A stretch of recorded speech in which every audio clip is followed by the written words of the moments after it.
अब यहाँ पे भी एक चीज और बात करेंगे। सेल गैस पे एक टॉपिक और बचता है और एक प्लांट्स है, उस प्लांट्स को सेल गैस के साथ हम लोग जोड़ेंगे। उस प्लांट्स का नाम है ग्वार। ग्वार सुना है? ग्वार सबसे ज्यादा होता है पूरे भारत में, राजस्थान में। आपको उसकी भी कहानी सुनाता हूं, सुनो। हम लोग यहाँ पे बात करने वाले हैं ग्वार के बारे में। तो एक छोटी सी हेडिंग है सेल गैस के अंदर। हेडिंग क्या? सेल गैस के अंदर सब हेडिंग डाल लो। ग्वार, याद रखना, ग्वार एक हिंदी नाम है, ग्वार एक लोकल नाम है। राजस्थान में ग्वार के नाम से चीज बहुत पॉपुलर है। जब मैं जयपुर जाता हूं तो वहां बच्चों से पूछता भी हूं, ठीक है, और बच्चे बताते हैं हाँ सर यहाँ पे तो हर कोई जानता है, और वहां के बच्चे बताते हैं सर इसको हम लोग खाते भी हैं। एग्जैक्टली ये एक फूड की तरह भी यूज किया जाता है। अब बताता हूं, रुको अभी। ग्वार, रुक जाओ, इंग्लिश नाम भी बोल देता हूं, ठीक है। ग्वार को इंग्लिश में हम लोग क्लस्टर बीन के नाम से जानते हैं। अरे वाह, बड़े प्यारे बच्चे हैं भाई, ठीक है। आपको क्या लगता है मध्य प्रदेश और राजस्थान एक दूसरे से जुड़ा नहीं है क्या? तो क्या आपके यहाँ प्रोडक्टिविटी नहीं होती है क्या? तो थैंक गॉड भाई, तो मैं भी बोल रहा होता इनडायरेक्टली।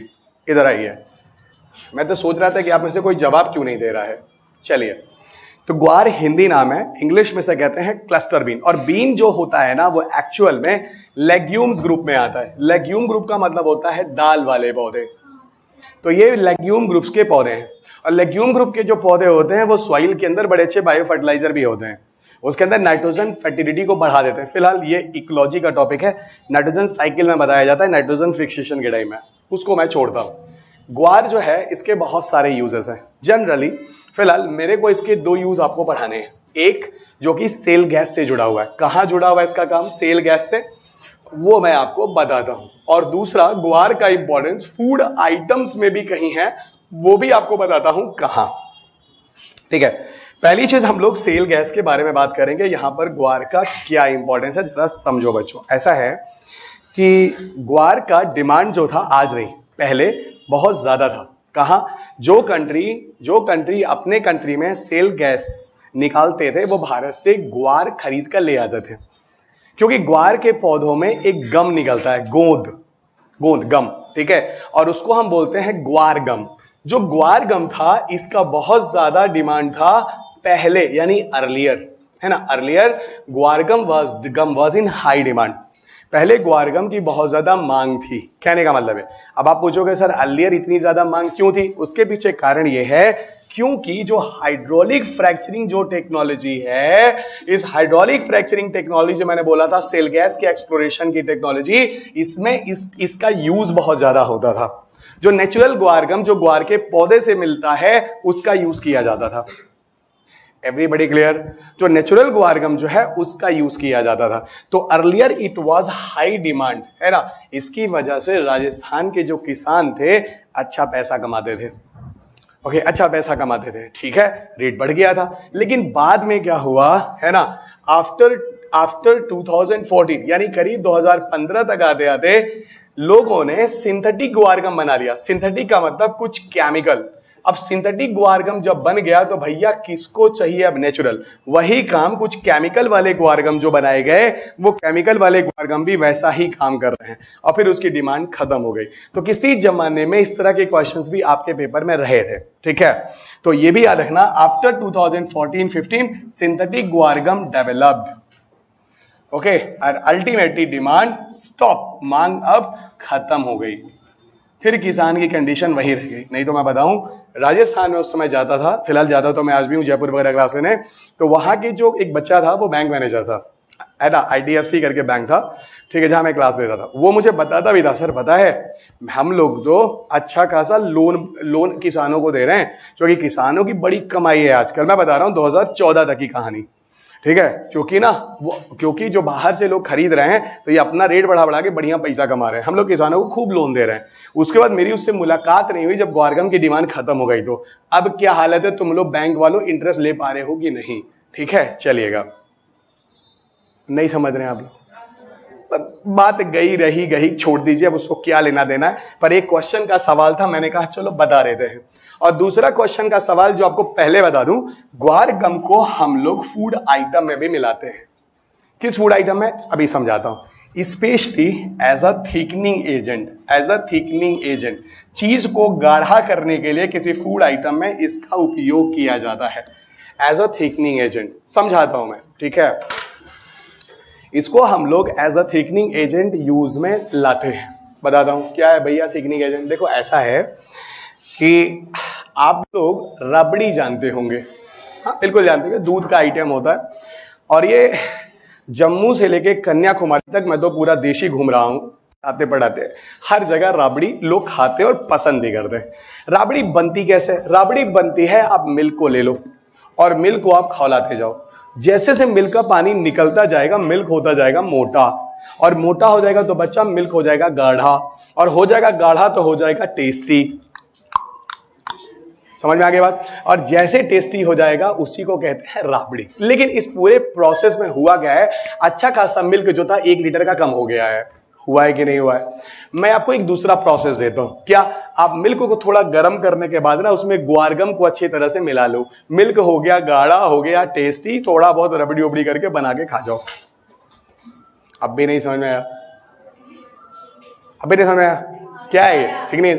सुनो सुनो, तुम लोग अभी जब मार्केट में जाओगे 10 रुपए का टोमेटो सूप कहीं मिल रहा होगा, पूरा सिंथेटिक है, सबको पता है। 10 रुपए में टोमेटो नहीं आता है, सूप कहां से आएगा? सारा पाउडर है, केमिकल इंग्रेडिएंट्स है, टेस्ट ऑफ फ्लेवर पूरा टमाटर है।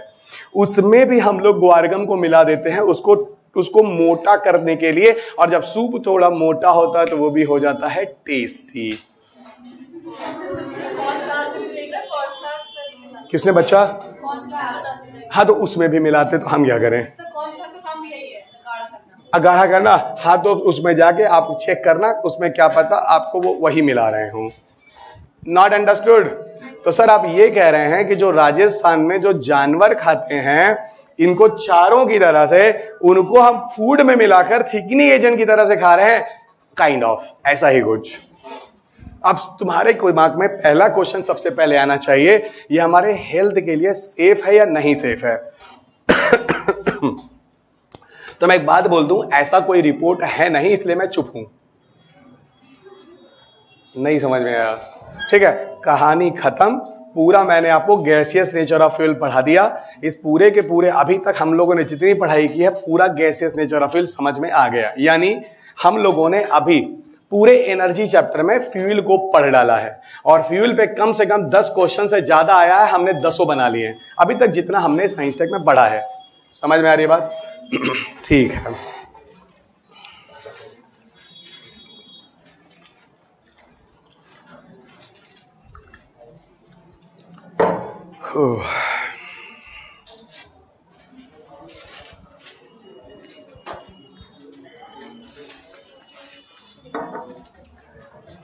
जरा बोल दूं कुछ चाय वाय दे दे, 1 मिनट रुक जाओ।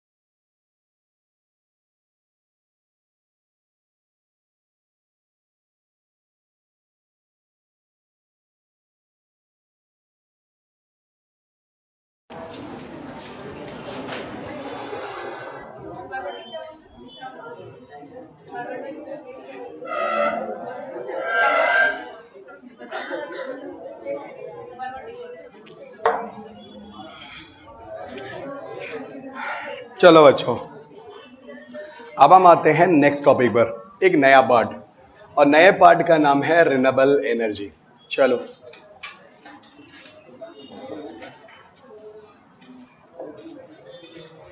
नए पार्ट का नाम है रिन्यूएबल एनर्जी। रिन्यूएबल एनर्जी, देखो खूब सारे क्वेश्चंस पूछे गए, 2-3 क्वेश्चन आपके मेंस के आ चुके हैं, दिखाऊंगा धीरे धीरे दिखाऊंगा। देखो ऐसा है, रिन्यूएबल एनर्जी में पहले हम लोग बात करने वाले हैं, है ना, पहली एक हेडिंग हम डालेंगे, India has vast potential for renewable energy. यानी भारत के पास रिन्यूएबल एनर्जी की अच्छी खासी क्षमता है ना, vast potential of renewable energy. तो भारत के पास रिन्यूएबल एनर्जी की अच्छी खासी क्षमता है, ठीक है ना। कैसे है क्या है हम लोग पहले बात करेंगे। ये आपके लिए एक अच्छा सा मेंस का क्वेश्चन है और ये सदाबहार क्वेश्चन है हमेशा आने वाले युगों युगों तक। क्या पता आपके बच्चों को जब मैं पढ़ा रहा हूं आज से 25-30 साल बाद उस समय भी ये क्वेश्चन रहे। 25-30 साल तो पढ़ा ही लूंगा अभी, कोई दिक्कत नहीं है। तो India has vast potential of renewable energy, ठीक है। सुनो बच्चों, ऐसा है, अब हम इनमें आपको थोड़े थोड़े पॉइंट्स बता रहे हैं। पहला पॉइंट पहला पॉइंट, अगर आप इंडिया की ज्योग्राफिकल लोकेशंस को देखें यानी भौगोलिक स्थिति को, तो क्या मिलेगा ज्योग्राफिकल लोकेशन में? India is close to equator. तो पहली बात हो गई, India is close to equator, यानी भारत इक्वेटर के पास है। India is close to equator, ठीक है। तो भारत जो है वो इक्वेटर के पास है, पहली बात हो गई, ठीक है। अब अगर भारत जो है वो इक्वेटर के पास है तो भाई इससे फायदा क्या है? दो बातें हो सकती हैं। दो बातें क्या? दो फायदे हैं। पहला फायदा ये है कि हमारे यहाँ गुड सोलर इंटेंसिटी है। हाँ सर, सूरज की जो विकिरण वगैरह है, जो सोलर इंटेंसिटी है वो अच्छी खासी हमारे भारत में आती है। गुड सोलर इंटेंसिटी, पहली चीज हो गई, हमारे पास सोलर इंटेंसिटी भैया भरपूर है, अच्छी खासी है, फर्स्ट पॉइंट। दूसरा क्या है, हमारे कंट्री में मोर ड्यूरेशन ऑफ सनलाइट मिलता है। More duration of sunlight throughout year, पूरे साल हमारे भारत में अच्छा खासा सनलाइट होता है।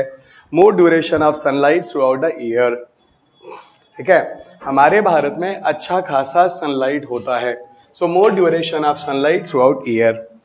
हम अगर यूरोपियन कंट्रीज होते, थोड़ा ऊपर रहते अगर ग्लोब पर, तो भाई वहां सन की लाइट कहाँ होती ज्यादा। तो कहने का मतलब है, यहां पर मैं कह सकता हूं, इसका सीधा मतलब है कि हमारे पास सोलर एनर्जी का अच्छा खासा पोटेंशियल दिखता है। पहले स्टेटमेंट के ए और बी पॉइंट से दिखता है कि नहीं दिखता है? India have a good potential of solar energy, और सोलर एनर्जी वैसे भी it is one of the example of renewable energy. Clear? It is one of the example of renewable energy.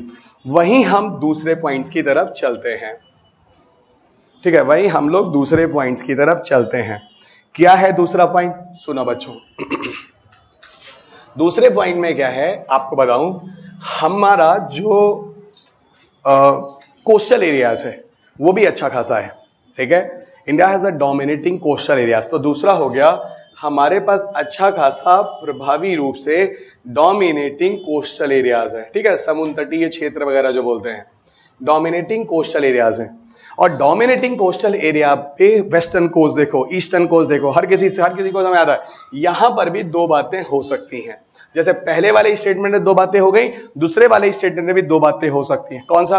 पहला देखो, कोस्टल एरियाज के पास होने की वजह से एवरीबडी नो अच्छा खासा ओशन एनर्जी का हमारे पास पोटेंशियल है, ठीक है। हमारे पास अच्छा खासा ओशन एनर्जी का पोटेंशियल है, this is the first point, ठीक है। ओशन एनर्जी का पोटेंशियल है, आपको बताऊंगा आगे कैसे कैसे क्या क्या है। तो we have a good potential of ocean energy, first point. दूसरी चीज यहीं पर आपको बताता हूं, सुनना बच्चों। तो we have a good potential of ocean energy. दूसरी चीज आपको बताऊं, आपकी इंडिया में जो कोस्टल एरियाज है ना, अगर आप ऐसे कोई घूमने गया हो तो आपको पता होगा सर अच्छा खासा विंड की स्पीड वहां होती है। सर हवा चलती है, चलती कि नहीं चलती है। और अगर आपको थोड़ी ज्योग्राफी पता होगी तो पता होना चाहिए प्रेशर डिफरेंस अच्छा खासा होता है। लैंड जो होता है वो सन की लाइट में गर्मी होकर वहां की हवा ऊपर उड़ जाती है, और पानी सन की लाइट में भी ठंडा ही रहता है। तो प्रेशर डिफरेंस ज्यादा होता है, हवा चलती है समुद्र से कोस्टल एरियाज की तरफ। तो यहां पर अच्छा खासा गुड विंड स्पीड है, और इसीलिए यहां पर अगर गुड विंड स्पीड इस एरिया में मिल जाता है कोस्टल एरिया की वजह से, तो कहीं ना कहीं ये अच्छा खासा विंड एनर्जी का पोटेंशियल भी हो जाता है। और इसीलिए आपको बताऊं, तमिलनाडु को जनरली माना जाता है भारत में सबसे बड़ा विंड एनर्जी पोटेंशियल वाला स्टेट। अच्छा खासा कोस्टल एरिया है भाई, ओके, अच्छा खासा कोस्टल एरिया है भाई। अब देखो ये चीजें सोच सोचकर जोड़ जोड़कर समझना। मैंने बोला आपके पेपर का क्वेश्चन पूरा कंसेप्ट है, ठीक है ना। आप चाहे प्रीलिम्स की तैयारी कर रहे हो, मेंस की कर रहे हो, इंटरव्यू की कर रहे हो, एक ही तैयारी तीनों जगह होती है। जो नॉलेज हो गया यही नॉलेज आपका कॉन्फिडेंस होकर इंटरव्यू में बोलेंगे, इसी पर आपके मेंस और इसी पे पीटी के क्वेश्चंस हो गए, ठीक है। तो पहला पॉइंट हो गया और दूसरा पॉइंट हो गया। अच्छा, और आगे चलते हैं बच्चों तीसरे पॉइंट की तरफ। तीसरा पॉइंट आपको बताता हूं, सुनो। आपको पता है जो विंड एनर्जी के लिए विंड टर्बाइंस होते हैं, कल बताऊंगा आपको, मतलब अगले लेक्चर में आपको बताऊंगा, ठीक है। विंड टर्बाइंस होते हैं, पवन चक्कियां, सुना हो, देखा होगा, बड़ी हाइट वाइट पे होती है। कैसे वो इलेक्ट्रिसिटी बनाती हैं वो मैं आपको बाद में बताऊंगा, लेकिन हाँ एक चीज जरूर बताऊंगा, उन पवन चक्कियों को यानी विंड टर्बाइंस को घूमने के लिए, है ना, एक विंड की स्पीड होती है जो जरूरी है और जो बोला गया है। For wind energy generation minimum speed of wind should be 8 kilometre per hour. For wind energy generation minimum speed of wind should be 8 kilometre per hour, ठीक है ना। For wind energy generation minimum speed of wind should be 8 kilometre per hour, ठीक है ना। तो wind energy generation के लिए, है ना, विंड की जो न्यूनतम स्पीड है वो कितनी होनी चाहिए, 8 किलोमीटर पर आवर, ठीक है ना, फाइन। बट इंडिया में एवरेज विंड स्पीड कितनी है, okay, but average wind speed of India, in India is 10 to 12 kilometre per hour, but average wind speed in India 10 to 12 kilometre per hour, okay, but average wind speed of India is 10 to 12 kilometre per hour. तो ठीक है ना, हमारा औसत जो है wind का वो कितना है, 10 से 12 किलोमीटर पर आवर का। इसका मतलब we have a good potential of wind energy. यह बताता है कि हमारे पास जो पवन ऊर्जा या विंड एनर्जी है उसका अच्छा खासा पोटेंशियल है। ये देखो तीसरा पॉइंट आपको मिला। Everybody clear? लिखते चलो, समझते चलो, और हर लाइन को लिखते समय समझ समझ के लिखो, बेवकूफों की तरह, अंधों की तरह मत पढ़ना, ठीक है। लगना चाहिए कि 3 घंटे में इतना कुछ सीख कर गए हो, ठीक है। चलो, या 2 घंटे में, 1 घंटे में, बार बार, जितनी भी लंबी क्लास हो रही है। अब सुनो, चौथी चीज मैं आपको बताता हूं, समझना। ऐसा है कि आपको जियोथर्मल एनर्जी के बारे में बताना हो, भूतापी, जो जमीन के अंदर का भी एक कुछ हीट होता है, ठीक है, उसको बोलते हैं जियोथर्मल एनर्जी। जियोथर्मल एनर्जी असल में क्या है, जमीन के नीचे यानी रॉक्स में, जब आप नीचे जाओगे थोड़ी गहराई के बाद कई ऐसी जगह अर्थ पे मिल जाएंगी जहां पर अच्छा खासा हीट मौजूद है। वो हीट कहां से आता है इसके बारे में आपको आगे बताऊंगा। रेडियो एक्टिव एलिमेंट होते हैं जो जमीन में नीचे हैं, और वो बहुत तेजी से न्यूक्लियर फिजन का रिएक्शन करते हैं, जो आपको न्यूक्लियर एनर्जी में समझ में आएगा। उसकी वजह से हीट जो होता है लगातार जमीन के नीचे बना हुआ है। उस हीट को हम नीचे से निकाल कर लाएंगे, और भारत में ऐसे 300 से ज्यादा जगह हैं, यानी मोर देन 300 साइट्स, है ना, of geothermal energy sources also discovered in India, ठीक है। 300+ sites of geothermal energy sources also discovered in India, इस लाइन को लिख लेना, है ना। 300+ जियोथर्मल, है ना, energy sites also discovered in India, ठीक है ना। तो भारत में 300 से अधिक स्थान ऐसे हैं जहां पर जियोथर्मल एनर्जी सोर्स के रूप में ढूंढे गए हैं। इसका मतलब यहां पर जमीन में काफी नीचे हीट नहीं है, थोड़ा पास में ही मिल जाएगा।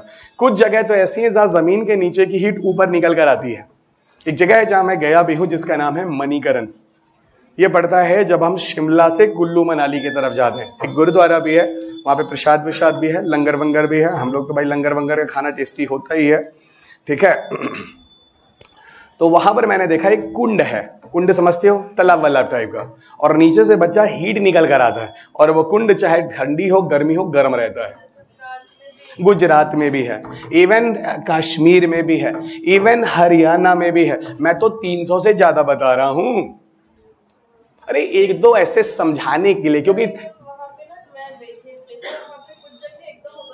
उबलता हुआ पानी है। ऐसा मणिकरण में भी है, कुछ जगह पे उबलता हुआ पानी है, उसमें तो बच्चा चावल भी लेकर पास कर लो तो चावल पक जाता है, वहां पे उसको प्रसाद की तरह बांटते भी हैं। तुम्हारा भी कुछ ऐसा ही होगा। उतना गर्म नहीं था, बहुत सही, वही तो हम भी बोल रहे हैं। कुछ जगह पे पानी गर्म है, कुछ जगह पे इतना है कि खौल रहा है कि वहां चावल तक पक जाता है। हम भी तो वही बोल रहे हैं। तो कुछ ही जगह पे न्यूक्लियर फिजन रिएक्शन से जो चीज हो रही होगी वहां का हीट ज्यादा निकल रहा होगा, कहीं पर हीट कम होगा, उस हिसाब से निकल रहा होगा, और क्या नीचे की चीज ऊपर से आ रही होगी। अरे यही तो वॉल्केनो भी होता है, ज्यादा हो गया फटका तो वॉल्केनो बन जाएगा। इसको ताप कुंड और क्या क्या हम लोग बोलते हैं हिंदू रिलीजन में, और क्या अपना अपना कुंड बोल लीजिए, फिर उसको अलग अलग भगवान जो है अपना है उसका अपना देख लीजिए, अपना बोल दिया जाता है। ये है मणिकरण में बहुत पॉपुलर जगह है। जो भी लोग जाते हैं, हम लोग कुल्लू मनाली से शिमला, सब हम लोग मत्था टेक कर ही जाते हैं। प्रसाद विशाद भाई हम लोग का तो आदत है बना बना के। आजकल ये सब जगह जाने लायक नहीं है। आप लोग देख रहे हैं हिमाचल प्रदेश की क्या कंडीशन है। हमारे यहाँ आप लोग पेड़ काट काट के वो मिट्टी वाले पहाड़ थे उसको बर्बाद कर दिए हैं। हाँ, तो गिव एंड टेक रिलेशन होता है ना। If I will disturb the environment या नेचर, तो नेचर विल डिस्टर्ब मी। ये तो गिव एंड टेक रिलेशन है, हम ही ने बर्बाद किया ना। और सबसे ज्यादा पेड़ दुनिया में काटे जाते हैं किसके लिए? ये फर्नीचर और नीचर के लिए जो शहरों में जा रहे हैं। और सुनो, अच्छी क्वालिटी के जो पेड़ काटे जाते हैं वो सिगरेट बनाने के लिए। तो जितने लोग सिगरेट पीते हैं वो पर्यावरण को नुकसान पहुंचा रहे हैं। ये मेरा लाइन है, याद रखिएगा।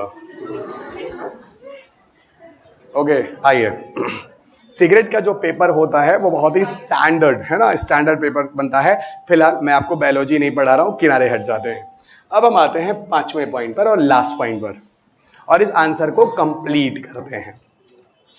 बहुत ही बढ़िया क्वेश्चन, देखो एकदम चीजों को समझते हुए तुम लोग कर रहे हो, कोई दिक्कत नहीं है, ठीक है। अब सुनो बच्चों, ऐसा है यहां पर जो हम कर रहे हैं 5वां मिनट, पता है दुनिया में बायोमास की एक रैंकिंग निकाली जाती है, मतलब बायोडाइवर्सिटी की रैंकिंग निकाली जाती है।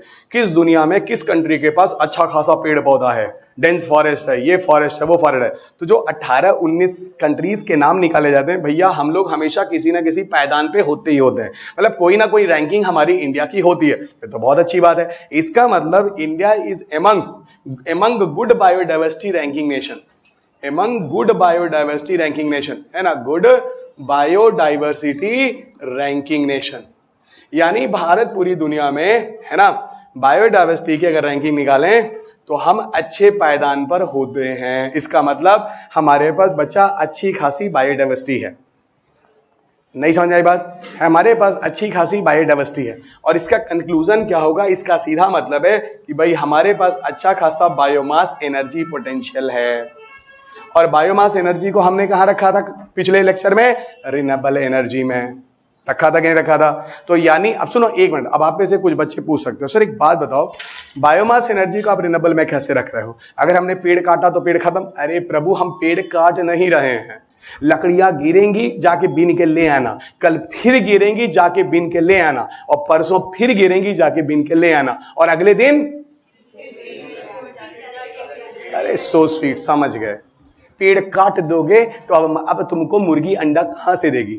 मुर्गी का अंडा ले लो, कल फिर मुर्गी आएगी, फिर अंडा मिलेगा। ऐसे समझो, मुर्गी मत मारना। वही कंसेप्ट मैं कह रहा हूं भैया, बायोमास को काट के मत तोड़ के बर्बाद करो, पत्तियां गिरेंगी। सुनो, आज भी तुमको मैं अंदर की बात बताऊं, बाहर नहीं बोलता हूं।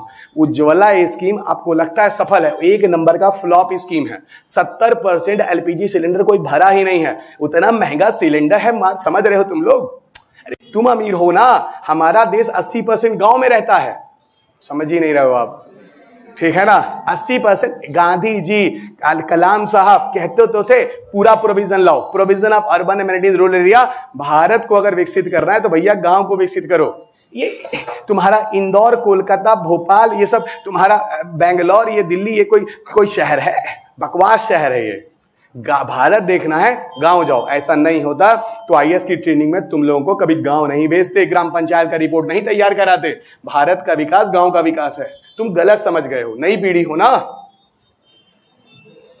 अच्छा नहीं भाई, आप भी पुरानी पीढ़ी है, सॉरी, है ना। गांव से है, बहुत अच्छा, हमको पता है हर किसी का बैकग्राउंड गांव से है। आप नहीं तो आपके पिताजी का होगा, आपके पिताजी नहीं आपके दादाजी का होगा। शहर तो बाद में आए ना, पहले तो हम लोग गांव से ही शुरुआत हुई है भारत का। चलिएगा, करीब करीब 2,50,000 ग्राम पंचायत भारत में है, 2.5 लाख। और लगभग गांव का तो मैं नंबर नहीं बता सकता, लेकिन एवरेज लगभग 6 से 7 लाख गांव भारत में होंगे। और हाँ, ग्राम पंचायत मैं बता सकता हूं, भारत में 2.5 लाख ग्राम पंचायत हैं। बताऊंगा क्योंकि इसलिए डेटा मुझे पता है, क्योंकि एक NOFN करके एक स्कीम है, नेशनल ऑप्टिकल फाइबर नेटवर्क, जिसको भारत ब्रॉडबैंड कहते हैं। पूरे देश में पहुंचाने की बात रही, 100 Mbps की ब्रॉडबैंड इंटरनेट स्पीड पर। यह टॉपिक इंफॉर्मेशन कम्युनिकेशन टेक्नोलॉजी में आएगा। रुको अभी, ये बताओ यहां तक चीजें क्लियर हैं, है ना?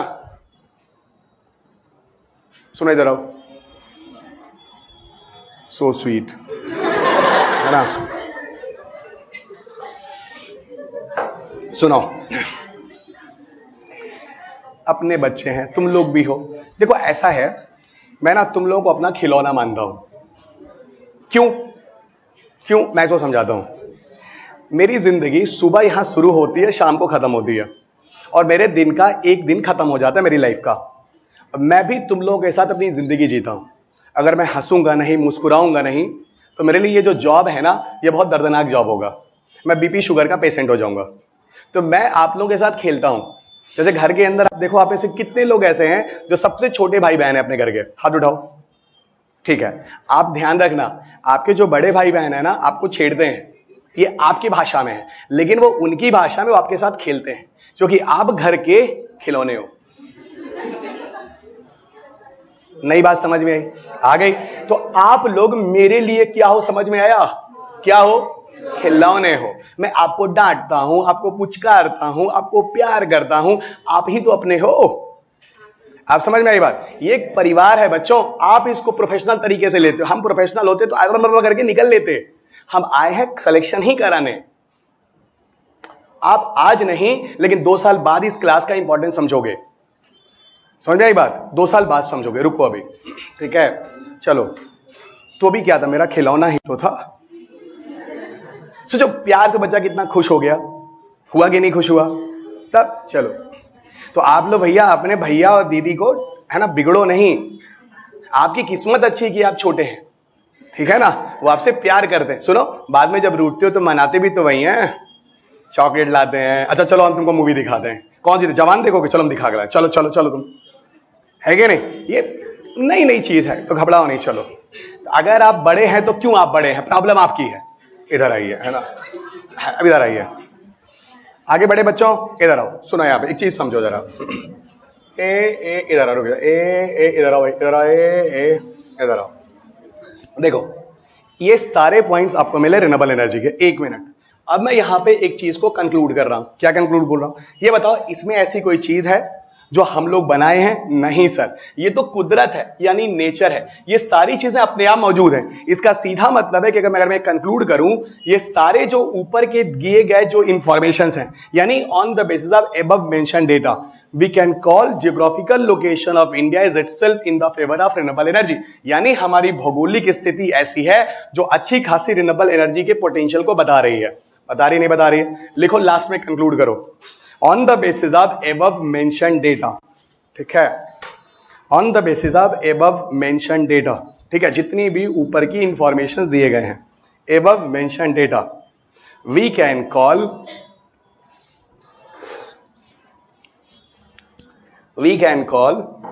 है ना, geographical location of India, we can call geographical location of India is itself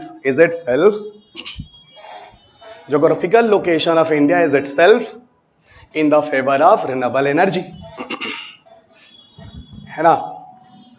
geographical location of India is itself in the favor of renewable energy, ठीक है ना। यानी हमारी पूरी भौगोलिक स्थिति जो है वो रिन्यूएबल एनर्जी के अनुकूल है, ठीक है ना। हमने कुछ नहीं बनाया, ये कुदरत है बच्चा, नेचर है, जिसने ऐसी चीजें हमें दी कि अच्छा खासा पोटेंशियल हमें मिला। क्लियर? ठीक है। एक आपके पेपर का एक हिट क्वेश्चन है जो मेंस के लिए है, तैयार रखना। अब यहीं पर हम लोग एक चीज और बात कर लेते हैं। देखो, जब हमने एनर्जी चैप्टर स्टार्ट किया था तो मैंने वहां 2 चीजें बोली थी। क्या? मैंने कहा देखो, एनर्जी में एक तो मैंने आपको रिसोर्सेस के बेस पे स्टडी की बात की थी, नंबर नॉन रिन्यूएबल, याद आ रहा है? और दूसरा मैंने यूटिलाइजेशन के बेस पे कहा था, कन्वेंशनल और नॉन कन्वेंशनल। सुनो बच्चों, यहां पर हम बात करेंगे पहले रिन्यूएबल एनर्जी के कौन से एडवांटेजेस हैं, यानी प्रॉस कौन से हैं, और फिर हम बात करेंगे रिन्यूएबल एनर्जी में डिसएडवांटेजेस कौन से, यानी कौन से। तुम्हारे पेपर में अभी देखो, मेंस के पेपर में यूपीएससी क्या कह रहा है, न्यूक्लियर एनर्जी हमारे देश के लिए कैसे महत्वपूर्ण है, how the nuclear energies are important for us, है ना, in the development of a nation. और साथ साथ कह रहे भैया ये बता दो कि what about the pros and cons of nuclear energy, यानी क्या एडवांटेज और डिसएडवांटेज है, बताओ। तो अगर मैं सिर्फ न्यूक्लियर को रिन्यूएबल कर दूं और सब कुछ वैसे ही कर दूं, तो वही तो बता रहा हूं, रिन्यूएबल का प्रॉस और कॉन्स। क्लियर? आगे आने वाले समय के लिए ध्यान रखना। तो पहले बताओ, अगर मैं एडवांटेज की बात करूं तो आई एम वेरी श्योर आप मुझे एडवांटेज आसानी से बोल दोगे। हाँ सर, 3 बातें तो हम आपको तुरंत बोल देंगे, क्योंकि आपने पहले दिन ही 3 बातों से शुरुआत किया था। क्या जरा बोल दो तो? बहुत बढ़िया, बार बार, बहुत बढ़िया, इन्हें हम बार बार प्रयोग में ला सकते हैं, बहुत सही। दूसरा, कभी खत्म होने वाले नहीं है, मतलब ये हो गया इनएग्जॉस्टेबल, बहुत सही। मिनिमम, या हाँ ठीक है, नो पोल्यूशन या फिर मिनिमम पोल्यूशन। तो 3 बातें तो आपको समझ में आ गई, इनसे प्रदूषण वगैरह जो है वो या तो नहीं है या कम है। Got it? या तो नहीं है या तो बहुत कम है। तो 3 बातें तो चलो आपने बोल दी। अब हम आपको लिए चलते हैं चौथी बात। देखो बच्चों, जो चौथी चीज है वो ये है, जो रिन्यूएबल एनर्जी है इनका जो लाइफ स्पैन होता है बहुत लंबा होता है, यानी they have a long life span. ठीक है, एक बार लगा दिया tension free, long life span, बहुत बढ़िया। एक बार हमने लगा दिया टेंशन फ्री, 15 साल 20 साल आराम से सुख भोगो। ठीक है, अच्छा अगला देखो, इसके एडवांटेज में और आपको बताओ। ठीक है, और बताता हूं, आप खुद सोचो, आप खुद बता सकते हो, आप खुद सोचो, आप खुद बता सकते हो एडवांटेजेस में और कौन से पॉइंट्स आएंगे।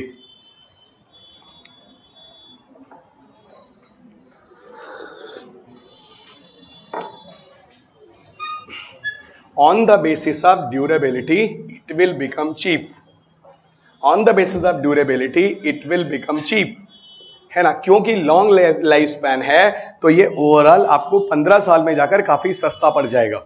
ठीक है, लंबी समय होने की वजह से ओवरऑल सस्ता पड़ जाएगा लॉन्ग समय में, यानी on the basis of durability it will become cheap. ठीक है, ये आपके लिए चीप है, this is the point. So on the basis of durability it will become cheap. ठीक है, इट विल बिकम चीप, ये हो गया। Clear everyone, on the basis of durability it will become cheap, ये आपके एडवांटेजेस हैं जो आप देख रहे हैं। गॉट इट, ठीक है, और भी कुछ पॉइंट्स आएंगे तो लिख लेंगे, एक दो पॉइंट छोड़ देना। ये ऐसे टॉपिक्स हैं जो कि एंडलेस टॉपिक है, इसमें बहुत एडवांटेज और डिसएडवांटेज आपको मिल सकते हैं और बन भी सकते हैं, तो स्कोप यहाँ एक दो पॉइंट छोड़ के रखना। अगर हम डिसएडवांटेज की तरफ जाते हैं तो क्या बोलेंगे, बताओ भाई।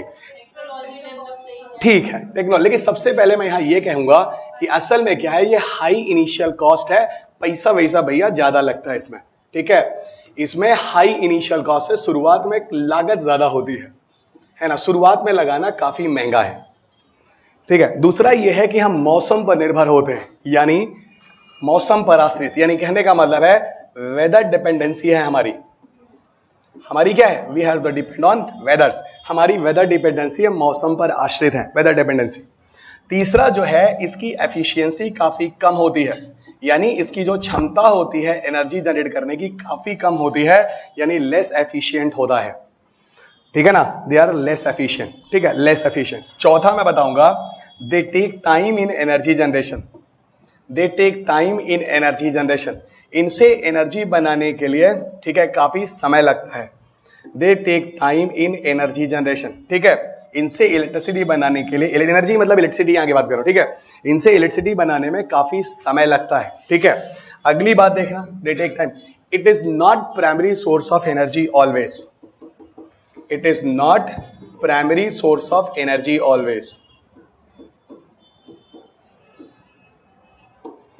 अब सर ये क्या मतलब होता है, ये प्राथमिक स्रोत क्यों नहीं है, not primary source of energy always, ये मैं आपको आगे बताऊंगा प्राथमिक सोर्स या प्राइमरी सोर्स का क्या लॉजिक है, ये अभी नहीं समझ पाओगे, ये तब समझोगे बच्चों जब तुम लोग को मैं सोलर एनर्जी वगैरह के कोई एग्जाम्पल दिखा, देखो ये प्राइमरी है, ये सेकेंडरी है, टर्शरी है, ये लास्ट वाले पॉइंट को अभी छोड़ दो। ठीक है, बाकी ये वाला पॉइंट्स तो वैसे भी आप समझ सकते हो। देखो ना, पूरे दिन सन की लाइट आती है, पूरे दिन सोलर पैनल बैटरी को चार्ज करता है, तब जाके शाम तक बैटरी फुल होती है, तब जाके हम लोग आराम से बल्ब जलाते हैं। सोचो कितना टाइम लग रहा है, देखो तब जलाते हैं, देखा कितना टाइम लगा। ठीक है, अच्छा समझा के बात। ठीक है, ये हो गया आपका एडवांटेजेस और ये हो गया आपका डिसएडवांटेजेस। बहुत बढ़िया, ये पूरा मेंस का पॉइंट है, याद रखना, पूरा इंटीग्रेटेड कोर्स चल रहा है फाउंडेशन टाइप का। रिन्यूएबल एनर्जी का इंडिया में वास्ट पोटेंशियल है, बहुत सही। व्हाट अबाउट एडवांटेज और डिसएडवांटेज, बहुत सही। ठीक है, अब आपके वर्ड लिमिट्स होंगे, जितना होंगे कहानी बना बना के लिखते जाना, पर एग्जाम में घुसते समय इतना पॉइंट नोट करके दिमाग में सेट करके जाना। अब वो वर्ड लिमिट के हिसाब से खींच लेना। 50 वर्ड्स का होता है तो भैया कामा कामा कामा कर देना। 150 वर्ड का होता है, इसे हम बार बार यूज में ला सकते हैं, ई कैन बी, फिर कहानी लिख देना। अब ये आप देखिएगा मेंस के बारे में बाद में, इधर है। अब हम लोग यहां पे बात करेंगे सबसे पहले जो सबसे ज्यादा इंपॉर्टेंट है और जिसपे यूपीएससी ने ही सिर्फ उसी पे क्वेश्चन पूछा है, वो है सोलर एनर्जी। हेडिंग डालो, सोलर एनर्जी। सोलर एनर्जी जानते हो, अगर हम 2011 से 23 के क्वेश्चन पेपर की बात कर लें, चलो 24 में ले लो, ठीक है, अब हो ही रहा है। आपको जो ये सारे के सारे 13-14 साल के क्वेश्चन पेपर हैं, ट्रस्ट मी, आज तक इन्होंने ना तो विंड पे क्वेश्चन पूछा है, ना जियोथर्मल पे पूछा है, ना किसी और पर, सिर्फ और सिर्फ अगर रिन्यूएबल में किसी पे पूछा है तो सिर्फ सोलर पे पूछा है। नहीं समझ में आ रही है? सिर्फ और सिर्फ इन्होंने सोलर पे क्वेश्चन पूछा है। अब सुनो, सोलर एनर्जी में पहले हम लोग बात करने वाले हैं, ये बताओ कि जो सन की लाइट हमारे अर्थ पर आती है, अगेन रिपीट, जो सन की लाइट हमारे अर्थ पर आती है, ठीक है, कितनी लाइट है जो हमारे अर्थ पर आती है, ठीक है, यहां याद रखना लगभग 0.1% सोलर रेडिएशन, सौर विकिरण यानी सोलर रेडिएशन है जो हमारा अर्थ जो है वो ग्रहण करता है, यानी रिसीव करता है, ठीक है ना। Approx 0.1% solar radiation received by our earth surface, ठीक है ना, approx 0.1% solar radiation received by our earth surface, ठीक है, यानी पृथ्वी की सतह लगभग 0.1% सोलर रेडिएशन को ग्रहण करती है। ओके रिवन, ये हो गया पहली लाइन जो आपको पता होना चाहिए। तो सर आप ये कहना चाहते हैं कि सन की लाइट का 99.9% रेडिएशन वो हमारे किसी काम का नहीं है? बिल्कुल नहीं है, हम सिर्फ 0.1% की बात करेंगे और इसी को हम लोग डिफरेंट तरीके से अलग अलग जगह यूज करते हैं, ठीक है। It can be utilise in different ways, लिख लो, it can be utilise in different ways, इनको विभिन्न तरीकों से प्रयोग में लाया जाता है। It can be utilise in different ways, है ना, इनको विभिन्न तरीके से प्रयोग में लाया जाता है ना। It can be utilise in different ways. कौन कौन से वेज हैं सुनते जाना। पहला देखो, पहला जो है उसको हम कहते हैं फोटोसिंथेसिस, पहला जिसको हम कहते हैं फोटोसिंथेसिस, ऑडिट, प्रकाश संश्लेषण। दूसरा जिसको हम कहते हैं solar energy into thermal energy. Thermal मतलब हीट या ताप जिसको बोलते हैं, तापीय ऊर्जा, थर्मल एनर्जी, यानी सौर ऊर्जा को, सोलर एनर्जी को हमने थर्मल एनर्जी में कन्वर्ट किया है ना, तापीय ऊर्जा, जिसको हम लोग इंग्लिश में चाहो तो सामान्य भाषा में हीट लिख लो समझने के लिए, solar energy into thermal energy, ठीक है।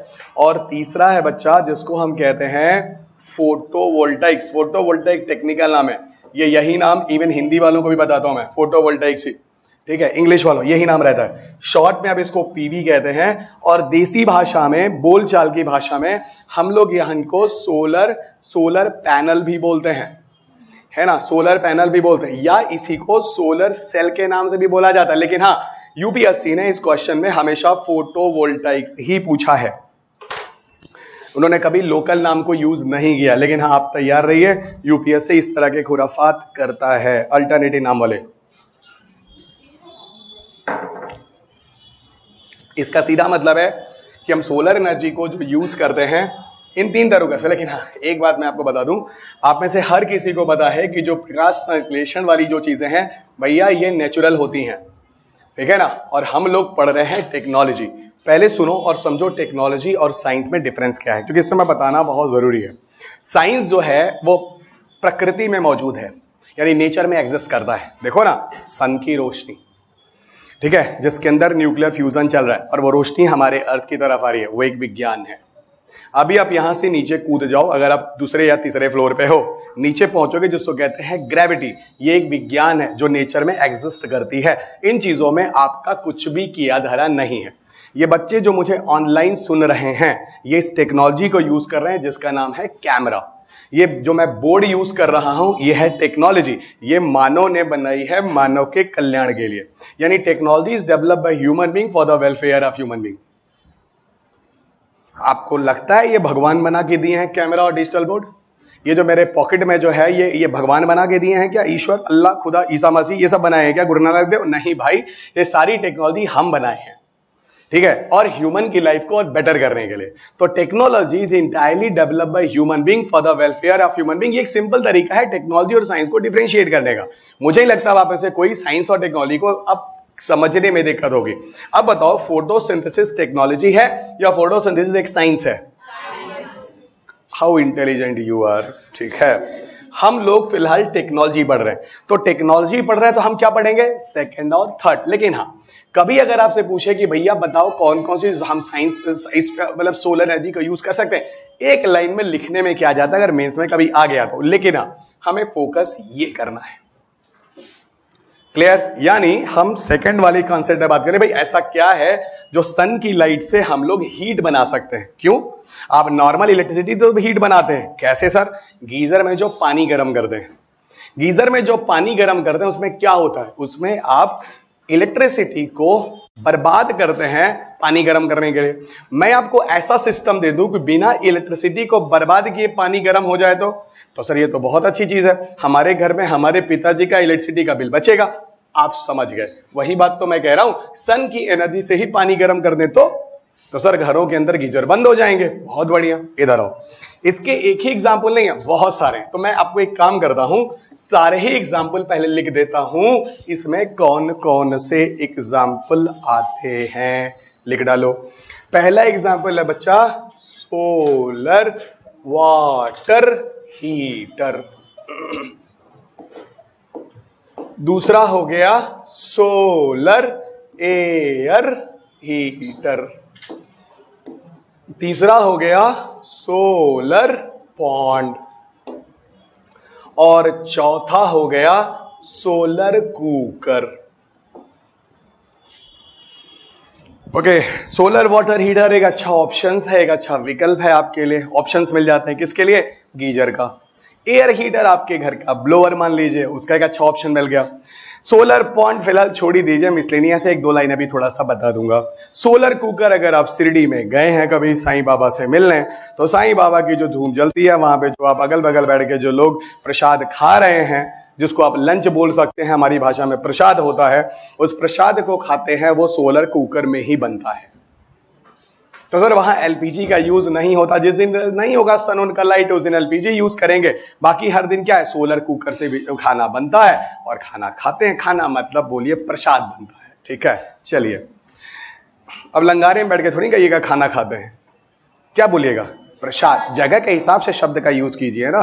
साईं बाबा के यहाँ आप खाना खाने गए हैं, बेवकूफ, प्रसाद ले रहे हैं। चलिएगा, माता रानी का जयकारा हो रहा है, सोच रहे हैं पूड़ी खा लें। अरे पूड़ी ना बोलिए भाई, पूड़ी सब्जी पूड़ी तरकारी बोलिए, भंडारा है वो। शब्द का नाम जहां जो यूज कीजिए उसके हिसाब से लगेगा। चलिए सर, एकदम समझ गए। Solar cooker. सुनो, सोलर पॉन्ड के बारे में एक लाइन हम ऐड करा देते हैं, क्योंकि हम एक्चुअली बोल ही देते हैं। सोलर पॉन्ड जो है बच्चा, एशिया का पहला, दुनिया का नहीं, एशिया का, और सबसे बड़ा जो सोलर पॉन्ड है वो है भुज, गुजरात में। तो लिख लो, Asia's first and the largest solar pond in Bhuj, Gujarat. Asia's first and the largest solar pond. Asia's first and largest solar pond is in Bhuj. Asia का पहला और सबसे बड़ा सौर तालाब या पॉन्ड जो भी बोलो, वो भुज में है, गुजरात में है। जानते हो, इसलिए ये सब जनरली जो सोलर पॉन्ड होते हैं बच्चों, वो कोस्टल एरियाज के क्यों होते हैं? इसलिए होते हैं क्योंकि कोस्टल एरियाज में ही ये सोलर पॉन्ड जो होते हैं बनाए जाते हैं, क्योंकि हमें समुंदर का पानी लेना होता है। समुंदर के पानी में सॉल्ट होता है। अब हम बताओ, इंदौर में या भोपाल में या बेंगलोर में अभी हम तुम्हारा जाकर सोलर पॉन्ड बनावे, कैसे संभव है भाई? कितना टाटा नमक घोलना होगा, जरा सोचो तो। देश का नमक, टाटा नमक तालाब के अंदर, नहीं समझ में आई बात? तो बढ़िया क्या है, कोस्टल एरिया में पक्का पकाया समुद्र की सैलिनिटी वाला पानी, वो पीने वाला तो है नहीं, समुद्र का पानी पीने वाला नहीं। पूरी दुनिया में सिर्फ 1% पानी है जो साफ पानी है, 99% तो बकवास है जो आपके किसी काम का नहीं है। ठीक है, चलिएगा, बचा के रखिए, क्योंकि अगला युद्ध पानी का होने वाला है, बहुत तगड़ा वाला। ठीक है, सोलर पॉन्ड का कंसेप्ट यह है कि हम इसकी मदद से भी बच्चा इलेक्ट्रिसिटी ही बनाते हैं। ठीक है ना? अब कैसे बनता है? कुछ नहीं, जैसे हम लोग कोयले से इलेक्ट्रिसिटी बनाते समय स्टीम बनाते हैं पानी को खौला के, और स्टीम से टरबाइन चलाते हैं, मैकेनिकल एनर्जी बना के डायनेमो से इलेक्ट्रिसिटी बनाते हैं। हम जो बोल रहे हैं हमको पता है, किसी को समझ में नहीं आ रहा है, 15-20 मिनट दो, सब समझ में आने लगेगा। समझ में आई बात? नहीं, टेक्निकल चीजें, पानी खौलाए, स्टीम बनाए, टरबाइन घुमाए, मैकेनिकल एनर्जी लाए, डायनेमो लाए, इलेक्ट्रिसिटी बनाए, ये वाला थोड़ा हो सकता है फंस रहा हो, थियरी तो समझ में आ ही रहा है। ठीक है ना? तो अभी हम आपको लिए चलते हैं कैसे सोलर पॉइंट पॉइंट, वो सब छोड़ो, अभी आ जाओ हम लोग। अच्छा हाँ, ये solar energy to thermal energy मैंने ऊपर सबको समझा दिया। अच्छा खासा पिताजी का इलेक्ट्रिसिटी बिल बचने वाला है। पिताजी का मतलब आपके घर का, नहीं समझ में आई बात? 1 साल के अंदर पूरा सोलर वाटर हीटर का पैसा निकल आएगा। ठीक है ना? समझ में आगे बात। और बाकी जितना इलेक्ट्रिसिटी का बिल आता है करीब करीब 1-2 साल में निकल जाएगा। बाकी भैया 13 साल फोकट में आपको पानी गर्म मिलेगा। नहीं समझ में आई बात। विदाउट इलेक्ट्रिसिटी बिल 1 साल 1.5 साल के बिल से आपके घर के 5 मेंबर के लिए इतना बड़ा सोलर वाटर हीटर तैयार हो जाएगा, जिससे आप सुबह दोपहर शाम तीनों टाइम नहाइए, कोई दिक्कत नहीं है। सुनिए, रात में भी नहा लीजिए, रात में एक बार उठ जाइए फिर नहा लीजिए, कोई दिक्कत नहीं है। इधर आइए। अच्छा, फोटोवोल्टाइक क्या है? फोटोवोल्टाइक सिस्टम वो सिस्टम होता है जो सोलर एनर्जी को कन्वर्ट करता है बच्चा, कहां? इलेक्ट्रिकल एनर्जी में, यानी इलेक्ट्रिसिटी बनाने के लिए। हाँ सर, एकदम दिख रहा है सड़क के किनारे लगा हुआ वो सोलर पैनल, ठीक है ना, सड़क के किनारे लगा हुआ सोलर पैनल जिसका स्विच रात में जाकर कोई आदमी ऑन कर देता है और सड़क के किनारे वो एलईडी बल्ब है जो जगमग जगमग रोशनी देता है। एवरीबॉडी क्लियर है ना? जगमग जगमग रोशनी देता है। अब सुनो बच्चों, ऐसा है, पहले ना हम तुम लोग को यहां लिए चलते हैं। एक चीज और आपको पता है, जो solar energy into thermal energy है, सौर ऊर्जा का तापीय ऊर्जा, इसी को हम लोग कॉन्सेंट्रेटेड सोलर एनर्जी भी कहते हैं। क्यों?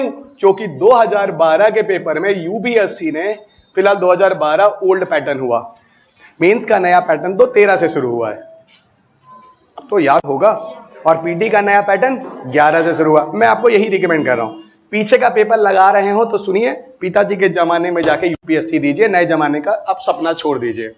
कॉन्सेंट्रेटेड सोलर एनर्जी, क्योंकि मार्केट में आपको गुमराह करने वाले लोग ज्यादा हैं, क्योंकि आप मैच्योर नहीं है ना।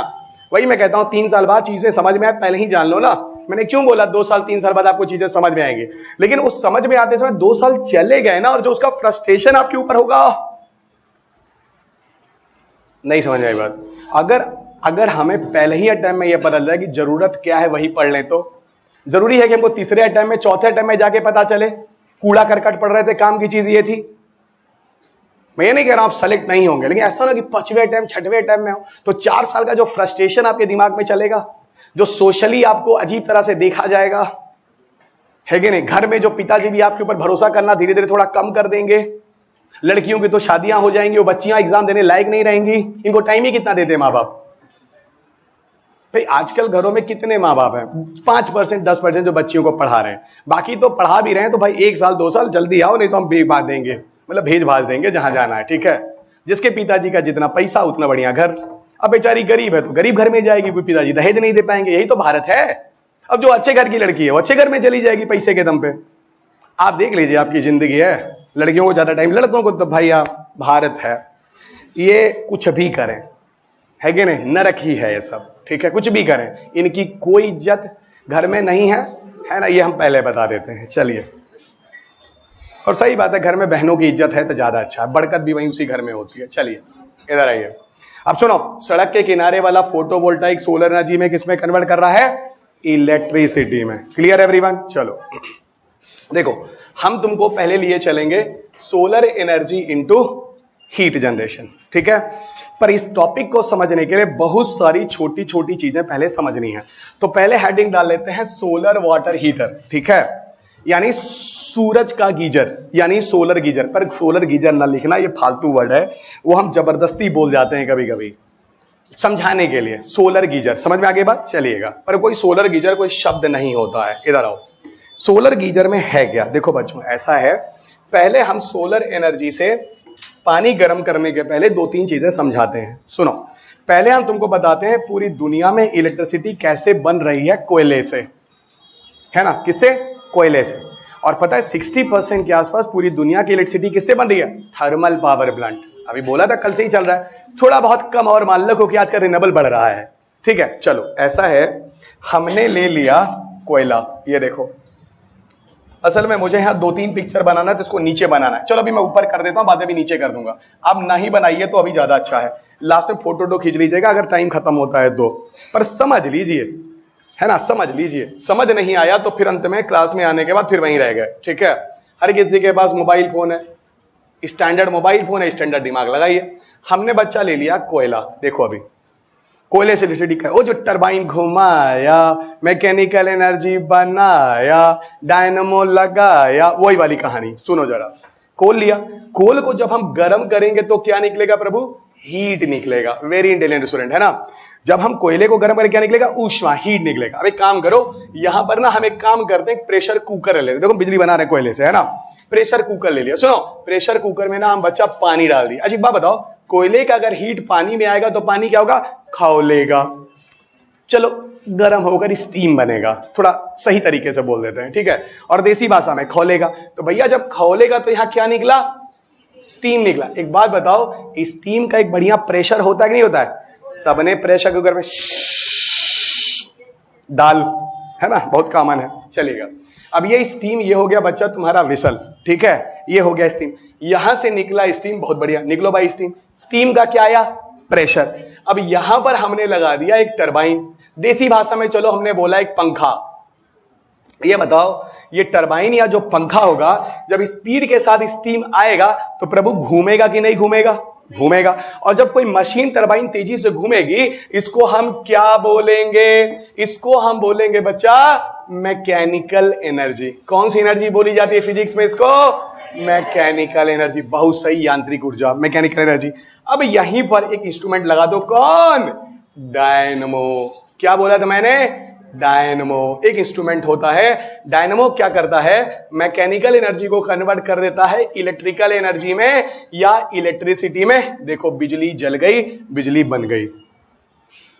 तो जब तक है कोयला तब तक है इलेक्ट्रिसिटी। इसी को मैकेनिकल एनर्जी को इलेक्ट्रिकल एनर्जी में कन्वर्ट करने के लिए होता है डायनमो। पता है बचपन में जब मैं छोटा था, एक मिनट, बचपन में तो सब छोटे होते हैं, जब मैं छोटा था, ओके, तो मैं अपने गांव में बड़ा टैलेंटेड माना जाता था और शायद आज भी दिखता हूंगा।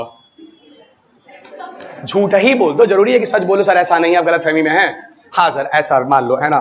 तो उस समय क्या था कि हम अपने गांव में, है ना, ये सबको पता था बहुत बड़ा वैज्ञानिक बनेगा ये, ठीक है, थैंक गॉड, भगवान आशीर्वाद दिए, लेकिन हम कुछ ही लायक नहीं रहे, लौट के चले आए, ठीक है। देखो यूपीएससी पढ़ा रहे, नहीं तो आज हम आयरलैंड में होते, कुछ बना रहे होते हम भी कुछ, है ना। तो हम क्या बोल रहे थे जी? हाँ, गांव में क्या हुआ, हमारे गांव में एक बुजुर्ग थे, वो साइकिल चला के गिर गए। वो नहीं ऐसे सीधी वाली साइकिल आती थी पहले जमाने में, हमारे दादाजी के पास भी वही थी, ऐसे लेते थे और एकदम खड़ा होके चलाते थे। जो लोग गांव वाले हैं मेरी तरह वाले, वो फीलिंग को देख रहे होंगे हम क्या बात। लड़कियां भी चलाती थी गांव में, ऐसा नहीं है, है ना। और हम लोग कैंची चलाए हैं, ऐसे पैडल पैर मार करके। आप लोग, आज के बच्चों को नहीं पता कैंची क्या होता है। सुनो सुनो, अब सुनो सुनो, मैं आपको डायनमो का एग्जांपल बता रहा हूं, देसी उदाहरण। उसमें क्या होता था बच्चा, मैं ना जो टायर होता था उसमें एक डायनमो इंस्ट्रूमेंट आता था, उसी को जोड़ देता था और सामने एक बल्ब लगाता था, ठीक है।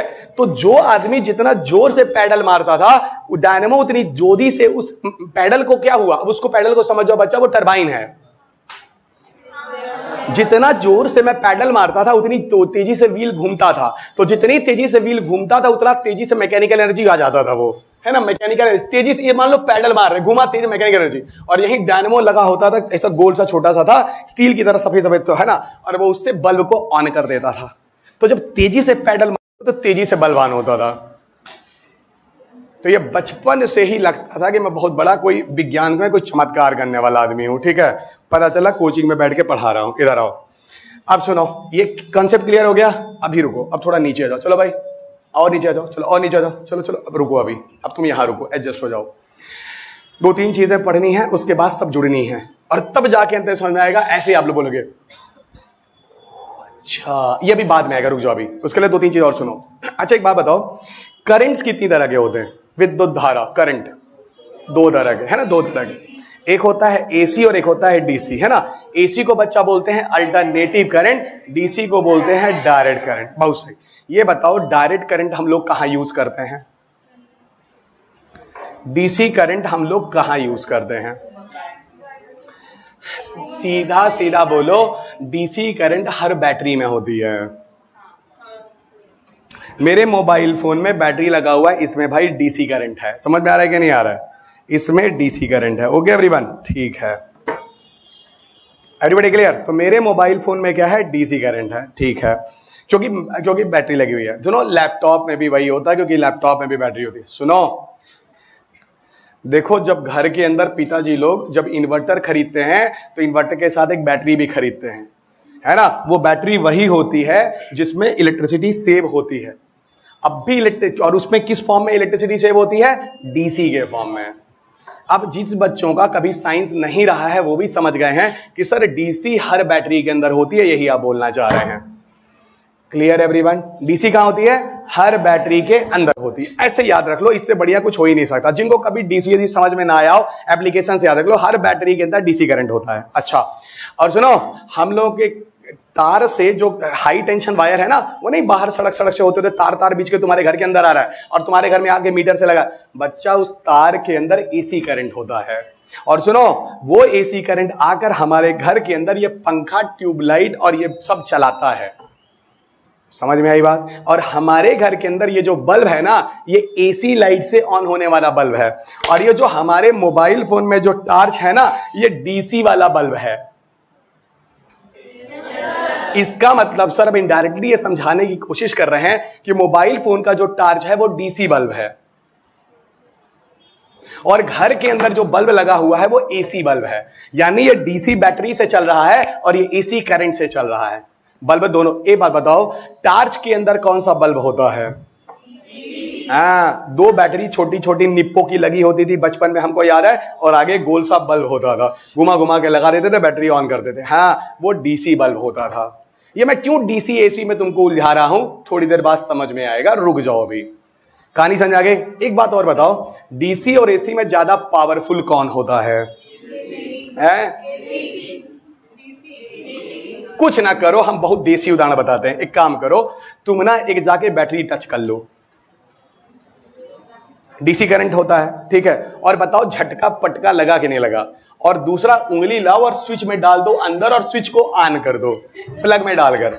अब बताओ झटका पटका लटका हुआ कि नहीं हुआ? आज जो झटके पटकेगा लटकेगा वही ज्यादा पावरफुल है। इससे बढ़िया देसी उदाहरण हो नहीं सकता। सुनो, हम नहीं बोल रहे हैं एक्सपेरिमेंट करने को, आप अपना देख लीजिएगा, सबको जिंदगी में इसका अनुभव हुआ होगा। अब बैटरी छो पता ही नहीं चलता कुछ है, डीसी तो पावरफुल है कहां, और इसमें उंगली डालो पता चलो एसी करंट है, वो झटक पटक लटक देगा। समझ में आ गई बात? अब बताओ ज्यादा पावरफुल कौन?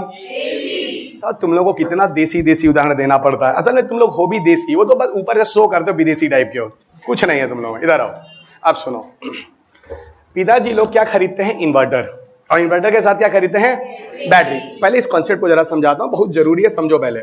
देखो, ये मान लो पापा ने खरीदा बच्चा इन्वर्टर, चलो भाई इन्वर्टर, आ जाओ तुम, इन्वर्टर लिया। इन्वर्टर के साथ हम लोग के पिताजी खरीदते हैं क्या? एक बैटरी भी, चलो भाई बैटरी भी ले लिया। अब क्या होता है, बैटरी के अंदर कौन सा करंट होता है भाई? DC current. क्या होता है असल में, जब इलेक्ट्रिसिटी वायर घर में खींचकर आता है तो घर के अंदर का इलेक्ट्रिसिटी वायर एसी को इन्वर्टर कन्वर्ट करके डीसी में बदलकर बैटरी को फुल कर देता है। क्या कर देता है? फुल कर देता है, बैटरी फुल। अब क्या होता है, जैसे ही इलेक्ट्रिसिटी घर की गई, अब जैसे इस क्लास की इलेक्ट्रिसिटी जाएगी, वो डीसी जो बैटरी वहां स्टोर होकर पड़ा है ना बच्चा, इन्वर्टर उसको फट से किस में कन्वर्ट कर देगा? एसी में, और घर के अंदर के सारे लाइट्स ऑन हो जाएंगे। क्योंकि हमारे घर के अंदर के सारे बल्ब और पंखे किस करंट से चल रहे हैं? एसी से कि डीसी से? एसी से। बहुत बढ़िया। चलो, इसका मतलब इन्वर्टर के पास 2 कंसेप्ट होता है, एक कन्वर्टर का और एक रेक्टिफायर का। मत जाओ कन्वर्टर रेक्टिफायर, इन्वर्ट करने का, उल्टा करने का, एसी को डीसी में और डीसी को एसी में, जहां जैसी जरूरत वहां वैसा काम। अब आ जाओ, ये समझ में आ गया, ये समझ में आ गया। अब हम तुमको लिए चलते हैं बच्चों सोलर वाटर हीटर की तरफ, और अब समझाऊंगा मैंने तुमको ये चीजें क्यों बताई हैं। वेट, पहले इधर देखो, ऐसा है सोलर वाटर हीटर मैं आपको समझा रहा हूं, मतलब सोलर गीजर टाइप का, देसी भाषा, ठीक है। और ये बताऊंगा, देखो सन की लाइट से पावर जनरेशन कैसे हो रहा है, ठीक, समझो। सॉरी, सन की लाइट से पानी गर्म कैसे हो रहा है नहाने के लिए, ठीक है। अच्छा, और गीजर की इलेक्ट्रिसिटी बच रही है।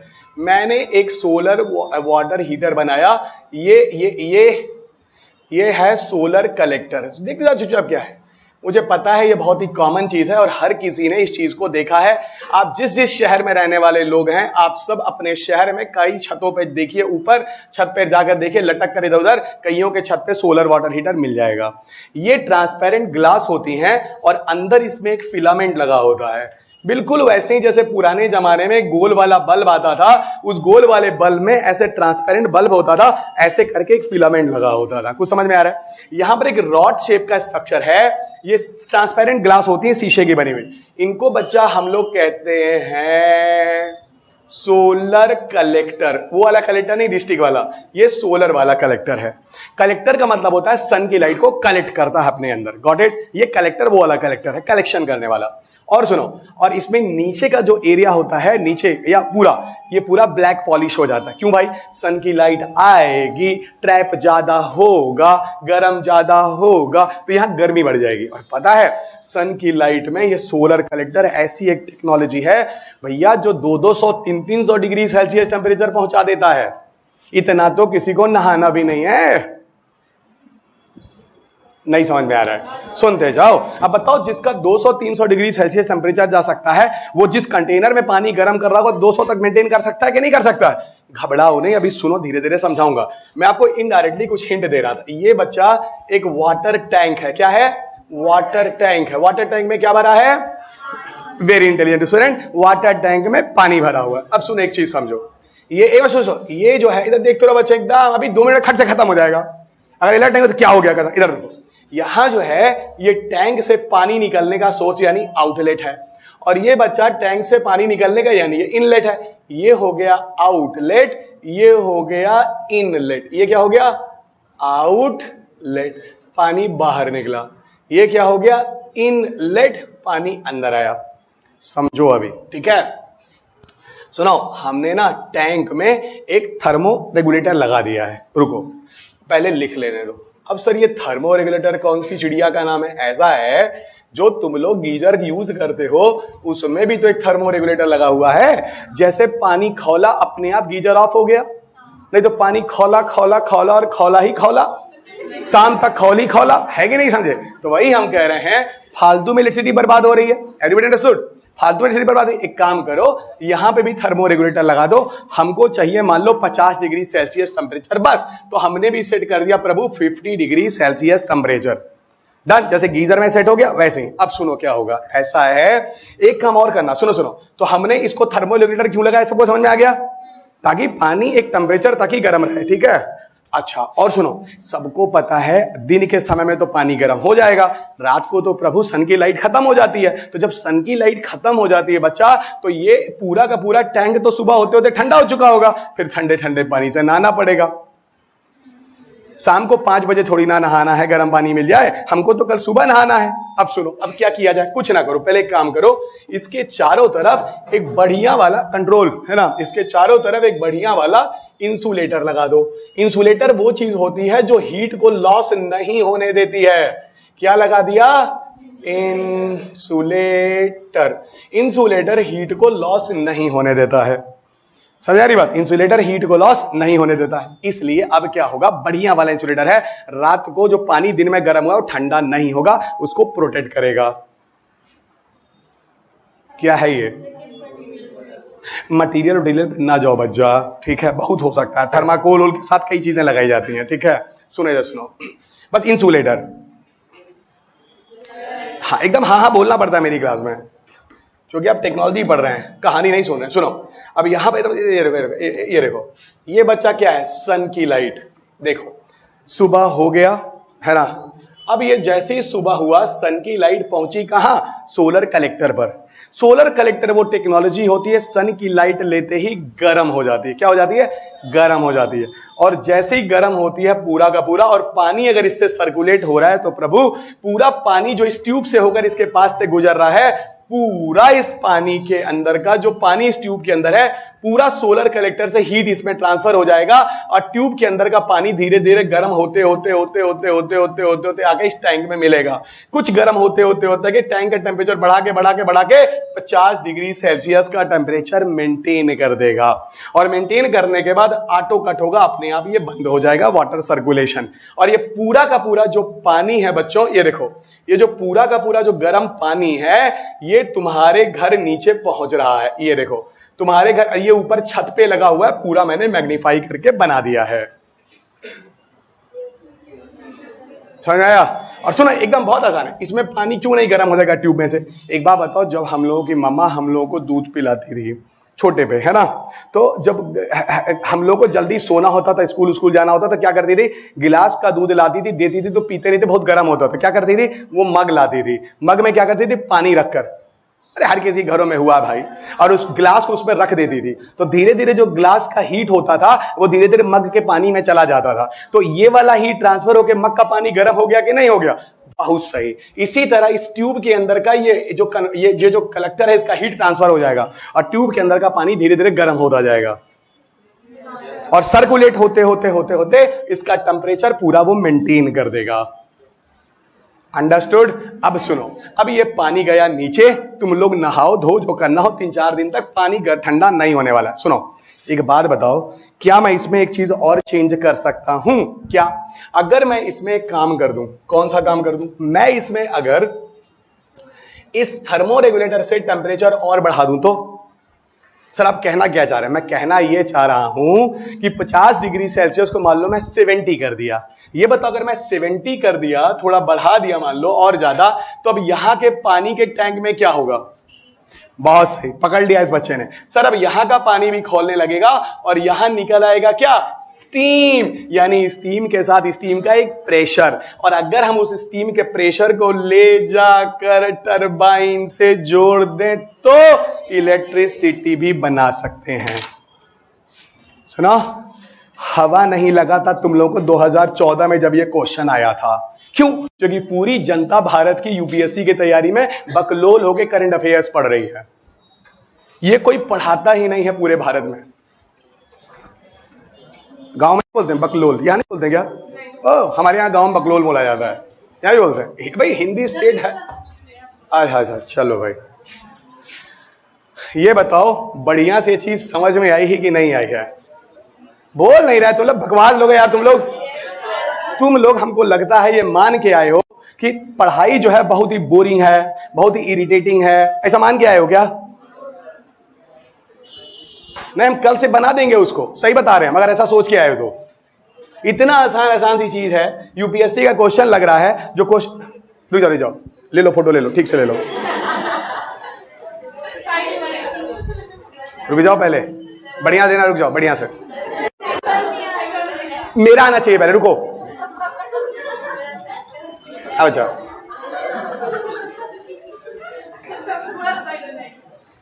हो गया, अब मैं हट रहा हूं। बॉटल ले, ओ बॉटल ले भाई, हटा दो।